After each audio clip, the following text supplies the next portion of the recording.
सर्वप्रथम आप लोग 26 जनवरी के इस अवसर पे आए हुए हैं, इसके लिए आप लोगों को हार्दिक दिन से 26 जनवरी की हार्दिक बधाई एवं शुभकामनाएं। जब भी हम लोग 26 जनवरी या 15 अगस्त के दिन एकत्रित होते हैं या व्यवस्थित होते हैं, तो हम लोग इस व्यवस्था पे जब भी हम लोग उपस्थित होते हैं तो एक शब्द हम लोग को हमेशा याद आता है कि राष्ट्रभक्ति और देशभक्ति। तो क्या 26 जनवरी के दिन या 15 अगस्त के दिन झंडा तोलन में खड़ा हो जाना या उसके सम्मान में राष्ट्रगान गा लेना ही देशभक्ति है या कुछ और है? जब भी हम लोग खड़े होते हैं तो जब भी देशभक्ति की बात आती है तो किताब में जो आप पढ़ते हैं वो कुछ और पढ़ते होंगे, लेकिन जो देशभक्ति की परिभाषा अगर कोई मुझसे पूछे तो मैं मानता हूं कि हमारे किसान वर्ग चाहे देश के कोई छोटा लोग हो, छोटे लोग कहने का मतलब छोटा व्यापारी हो, छोटा मजदूर हो, कुछ भी हो, चाहे हमारे देश के पीएम ही क्यों ना हो, अगर वो अपना कर्तव्य ईमानदारी पूर्वक से सही ढंग से निभा रहे हैं तो वही सबसे बड़े देशभक्त कहलाते हैं। और सबसे बड़ा बात है कि आज देशभक्ति की परिभाषा को बॉर्डर पे या आर्मी बन के ही नहीं निभाया जा सकता है।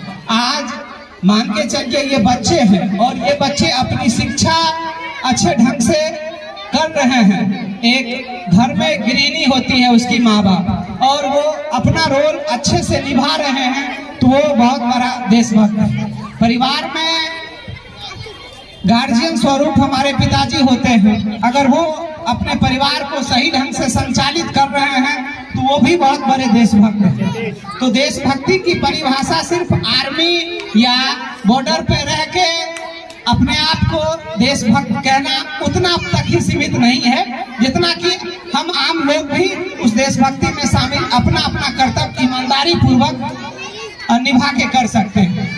रही बात बच्चों के लिए, तो बच्चों के लिए कहा गया है कि जब आप बच्चों को शिक्षित करेंगे तभी वो समाज का और देश का नाम रोशन करेंगे।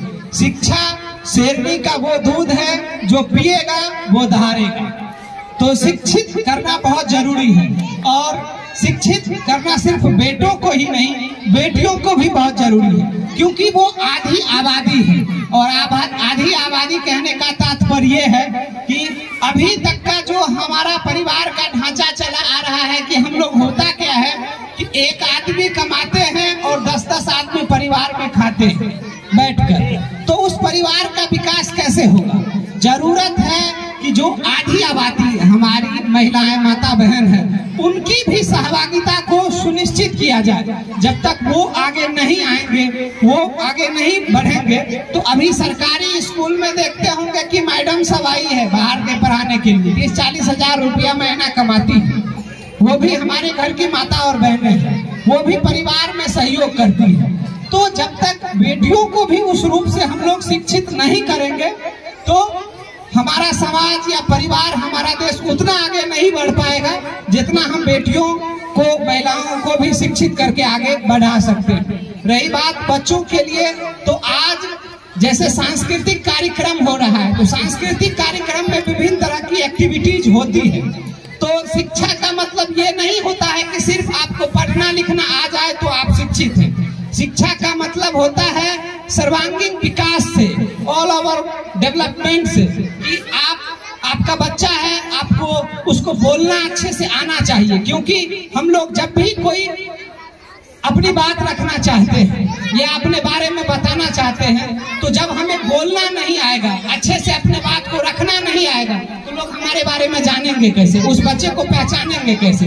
और उसके बाद दूसरा चीज देखा जाता है कि आप क्या है नहीं है, अपनी बातों को सर्वप्रथम रख पाए। तो सांस्कृतिक कार्यक्रम का आयोजन इसलिए भी किया जाता है कि इन सब के माध्यम से आपके बच्चे में जो बौद्धिक विकास है, तरह तरह के जो गुण है, उसको गुण को निखेर कर बाहर लाने का ये एक तरीका है। जैसे कोई पहले था कि पढ़ोगे लिखोगे तो बनोगे नवाब और खेलोगे कूदोगे तो बनोगे खराब। अब वो समय नहीं रहा।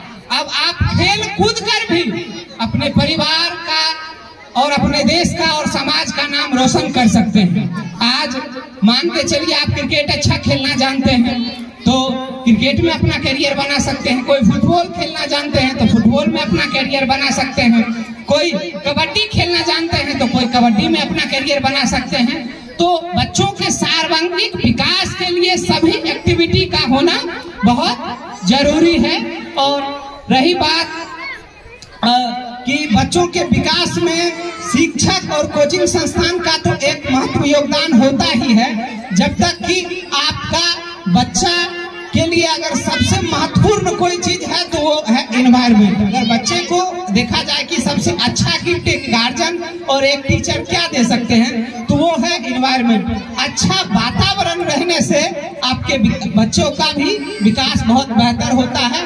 वो अच्छा वातावरण एक अच्छे स्कूल और एक अच्छे संस्थान में मिलता है, जो आज सुदूर गांव में भी देखने को मिलता है कि संस्थान जो पटना दिल्ली में पढ़ के कोई लड़का अपना कैरियर अलग अलग बना सकते थे, लेकिन वो आके गांव में बच्चों को पढ़ाते हैं और अपनी सेवा के साथ साथ समाज सेवा में भी एक अहम भूमिका निभाते हैं।